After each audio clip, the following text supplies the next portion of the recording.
Metzia Daf Amud Aleph, Moral Capitalism, יימר, דהוא, רווחא. A really important shiur we're going to have on what is the economic model of the Torah. Free market, capitalism, socialism, what does the Torah want the free market to look like? And we'll gain some really important insight into that, in understanding that it's only in true partnership with labor, whether that's physical labor or intellectual labor, as a lot of the labor is in our time, that capital can create value and wealth.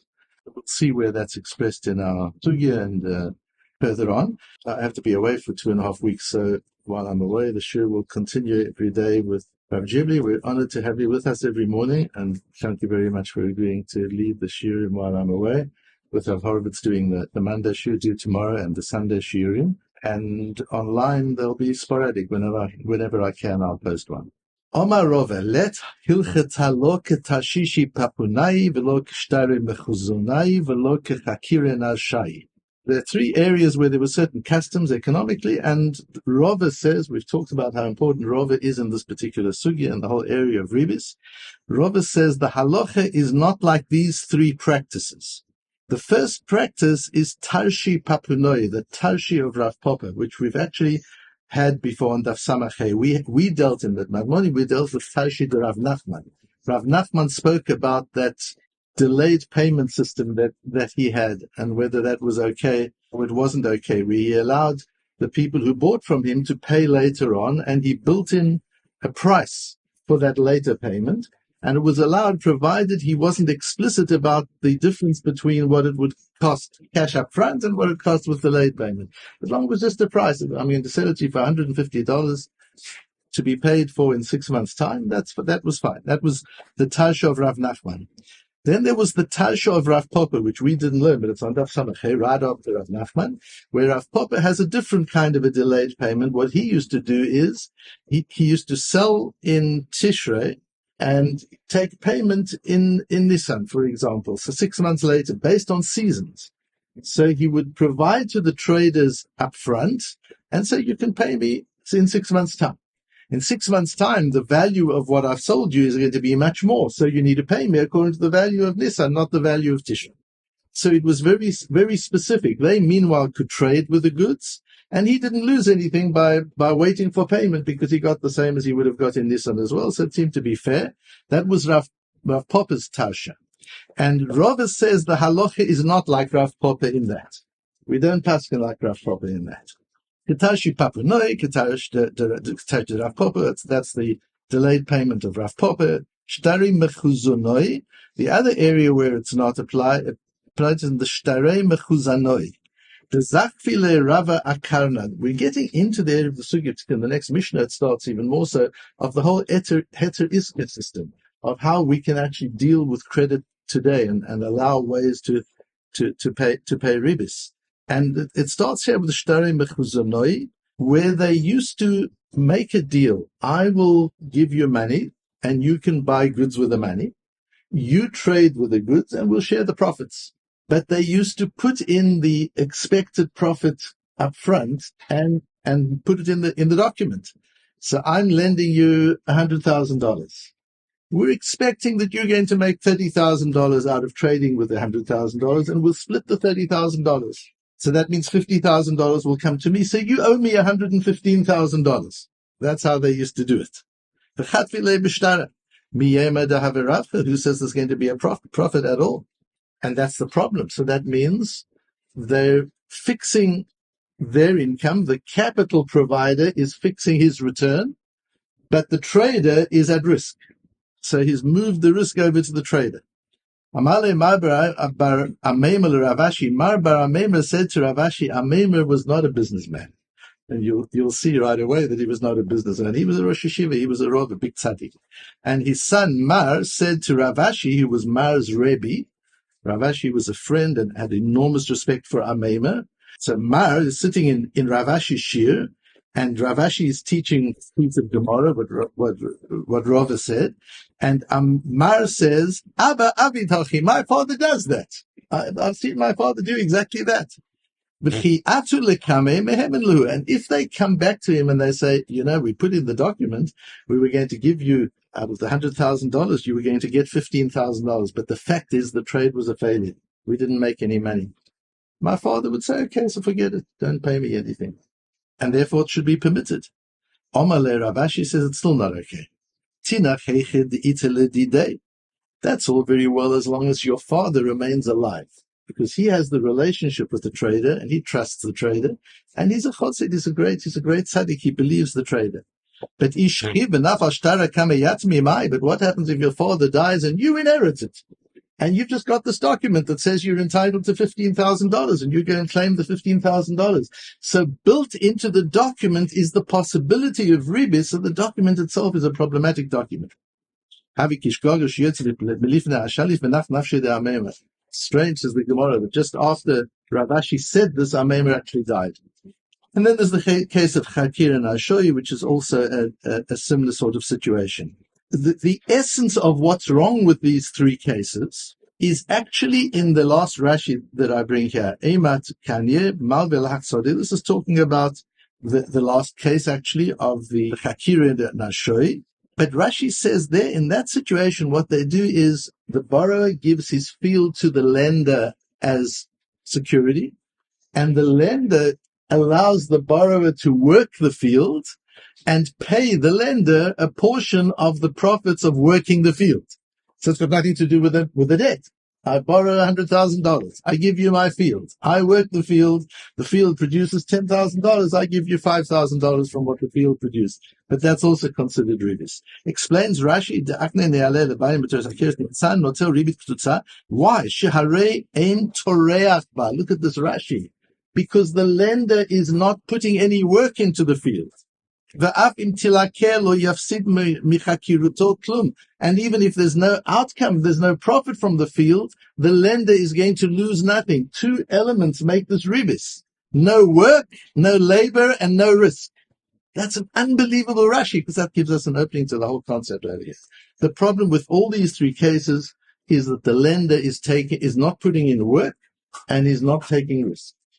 It's a little bit difficult, and I just want to take you through back on Daf Samachay, and I want to take you through the difficulty and the resolution of the difficulty. On Daf Samachay, we had Rav Nachman said Tarsha Shari.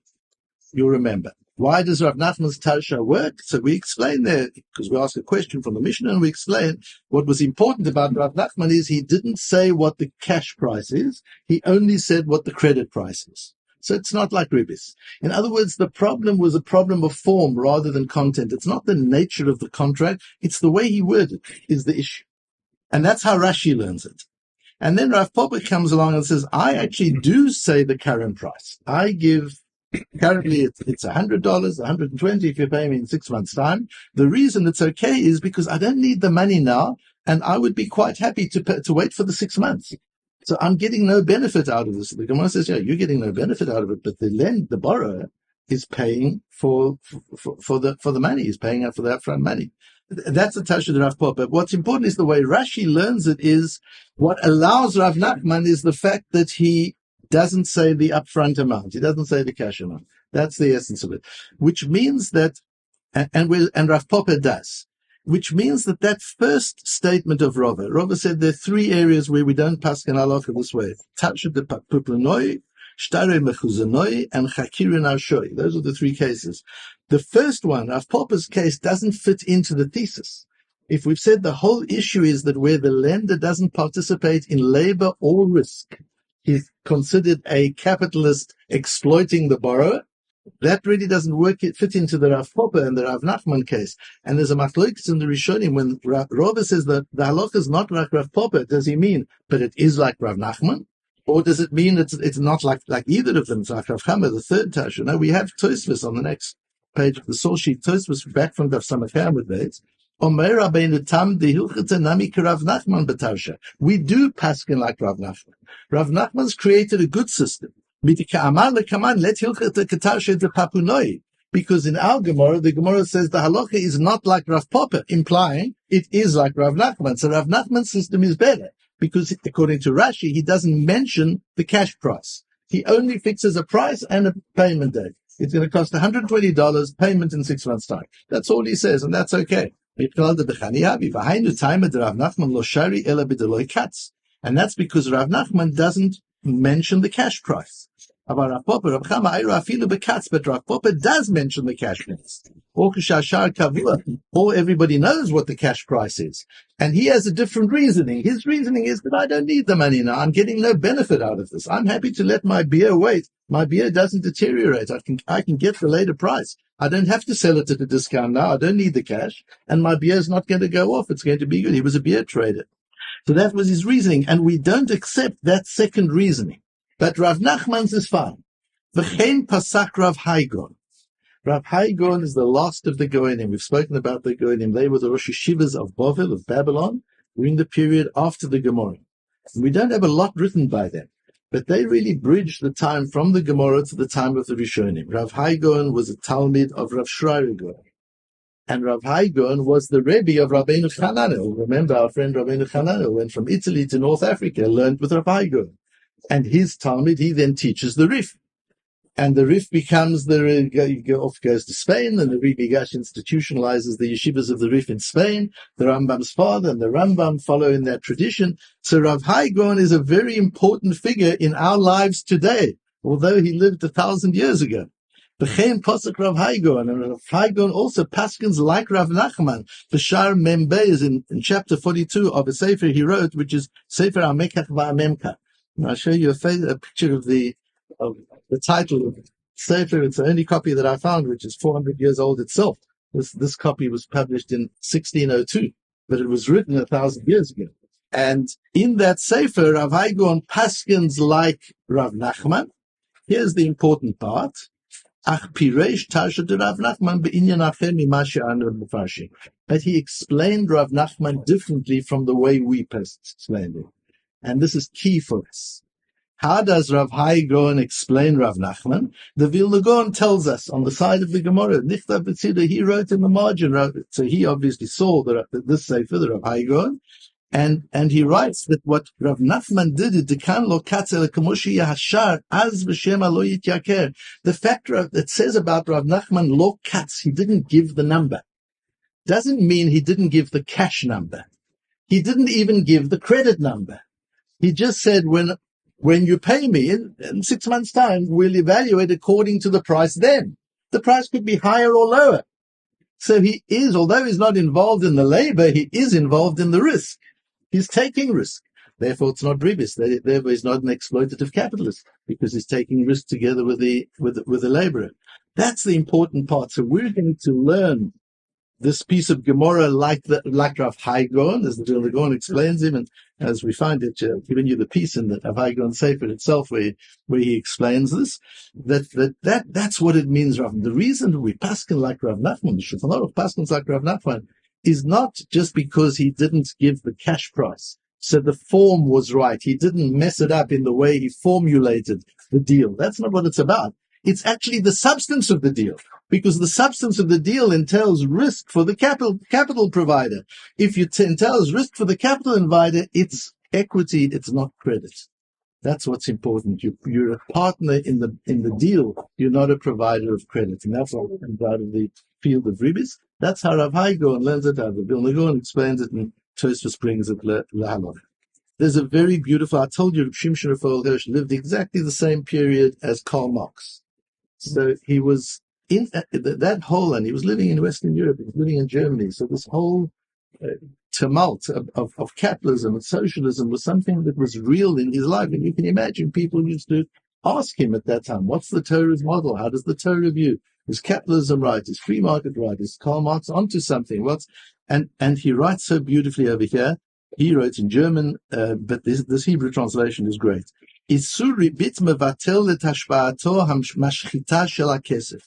prohibition of ribis cancels out, nullifies the negative effect of money, of capital.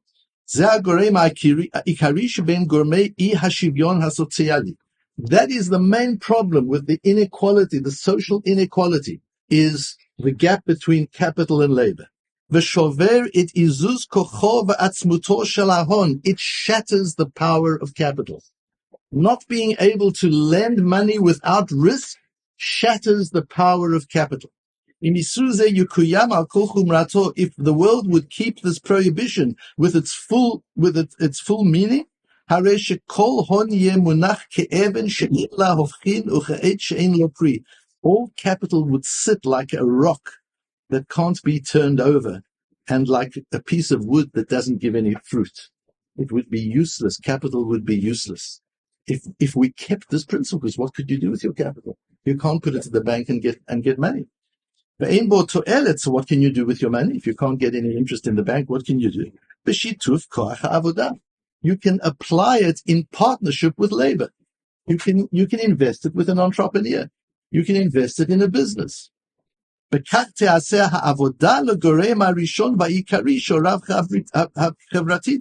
Thereby making labor, again, whether it's intellectual labor or physical labor, becomes the main motivator of wealth and value.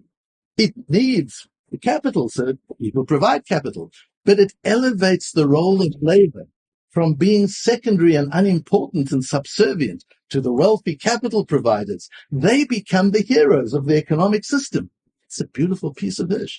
The laws of Ribis enable the workers, the laborers, the risk takers to become the heroes of the economic system.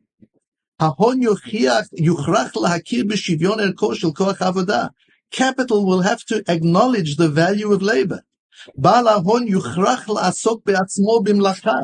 The capitalist will have to engage himself in work. Because that's the only way he can benefit from his capital. He can't get benefit any other way. There's no life in capital without labor. Labor is the nefesh. Labor is the life of capital. If you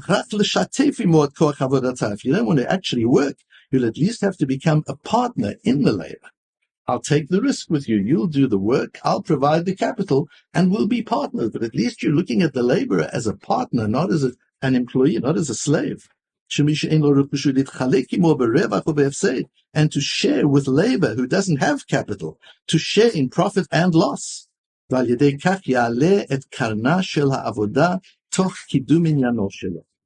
thereby, through progressing the interests of capital, the value of labor will be raised and elevated in society.